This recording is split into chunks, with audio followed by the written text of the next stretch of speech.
ndauya futi kune timu iye iri kushungurudza timu iye yandambobudisa kumashure, Liverpool, Anfield Stadium. Tiripo muLiverpool nhasi. Umu ndo munotambwa bhora nevanhu vanogona. Zvaizvozvi ndo iri patop league. Ndo iri kutishungurudza isusu vekumanchester makandona ndiri kuAston Villa, kuWolves, kuManchester United. Dzese dziri kubhurwa nevakomana vanenge vachitambira. Ndinovimba kuti tichange tichionana futi nemaplayers wese. Chivaudza kuti vakomana tidyiyewo zviri nani, muri kutinyanyira, muri kutikuwadza. Machampions of Europe, machampions of England ndio panapa. Hatisi kuita zvekunyepa. Zvinhu zvese zvatiri kutaura kunoko ilife. This is not artificial intelligence kana kuti AI. This is real. Anfield mukati umu munoziva kuti chiyero ndo zvemunodii. Ndo mekuti unokwanisa kutenga majezi ako kana kumbopuhwa tuma autograph uchisainirwa, waiziya nani aVirgil van Dijk uchisainirwa. Hasiri hero. Ayo hasiri ba. No worry, hasiri. Chamboona kuti tokwira sei. Hey, zvekutaura zvinopera. Munomboziva I'm one of the luckiest person to ever experience what I'm experiencing. Panapa ndipo papa Anfield. You can see, welcome to Anfield. Ndonotenga matikets uchipinda, but kazhinji matikets acho ndakaona kunge anotengwa online, but inini ndakangopuhwa maizia for free. Nenoti ndakadii neheti ndapuhwa for free. You can see kuti I'm a big supporter.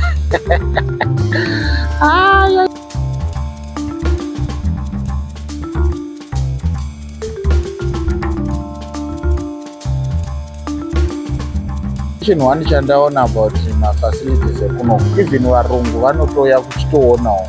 Imagine kana varungu kana kuiganda chena kana kuti vene vakazvivaka vachiuya kunakirwa neinfrastructure, which means chinhu ichika it's ma-iconic stadiums, ma-iconic infrastructure yekuti vanenge vachitonakirwa kuti akomana apa takavaka.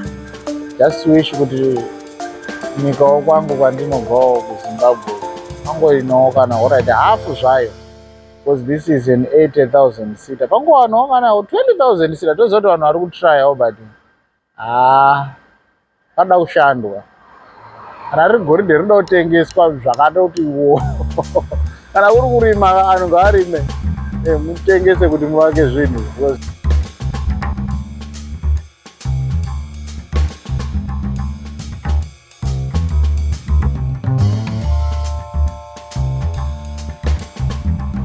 I want you to see something. Ukona ukukudzimba uku. Ukukudzimba, dzimba chaidzo. Dzimba then stadium. Handizivi kuti musi wematch fanike this Sunday vari kuuya Man U pano obvious ichipa vanhu stress zvakare. Vanhu vemudzimba umu vanenge vachitonzwa zviri kuitika mustadium.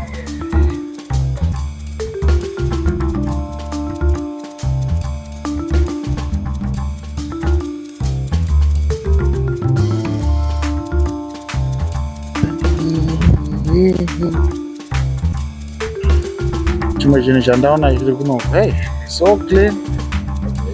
Pana kana marara vanenge vachichengetedzwa. Unotoona kuti vanhu vari kuda zvinhu zvavo. Ndechedu chinhu ichi. Ndoimwe yaunoda kudzikirwa kunyika yangu. Kuti vanhu havadi kuti chinhu ndechedu, vanoda kuti ndezvavo izvo. Stadium chavo chekanzuru. Aiwa, kanzuru yacho ndiwe. Zvinhu zvacho ndiwe. Rodhi yacho ndiwe, ndiyako iwewe. Saka neno kuti mazvibata sei.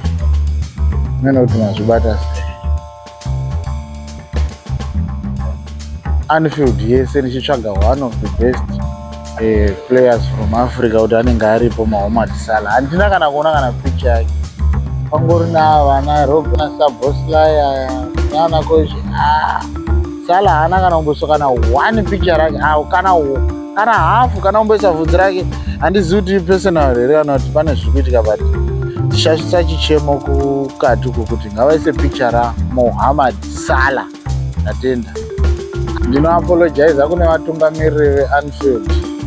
Ndatanga kumhanya kuite dzungu ndisingazivi kuti muri kuzonamira chikomana chepaIjipita. Salah ari apa, akanamirwa baba. ende ndiye zihombe pana vanhu vese. Saka handine urombo. Next time ndichatanga ndatendera stadium yese wazvaona ndozokomenda. Ndapedza. Tochipinda mukati ka? Hande mukati. Unoziva kuti sometimes unofanira kusiyawo matribute kuna Diego Jota.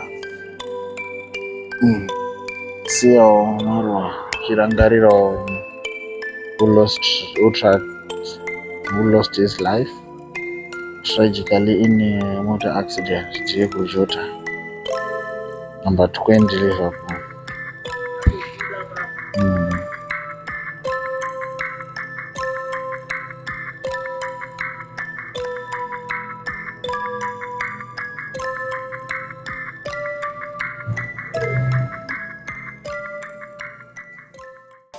I've also discovered one thing about the stadium at Munga. Havaisi jurawo kana fence kana chii. Onai? Rutopinda mumba iro. Road stadium. Hapana kana kuti uyu anozojamba jurawo haabhadhari. Dzimba chibva kumba wotongokurusa road kuti yakutonakira mustadium. No jurawo, no razor wire, no chii. Hapana zvokuti munhu anojamba. Ende unoriona sei bhora racho baba chero kada kukwira mumuti. Kuziva kuti kwedu vanhu vanokwirira mumuti hautombokwani mumuti because miti iripo ndiyo iyi. Saka unenge uchida kuona musero kupesera utongoti regai ndibhadhara ndiona. Mazvibata. No jurawo, no chii. Just pure trust kuti unokwanisa kubhadhara uchiona bhora nemaplayers ako.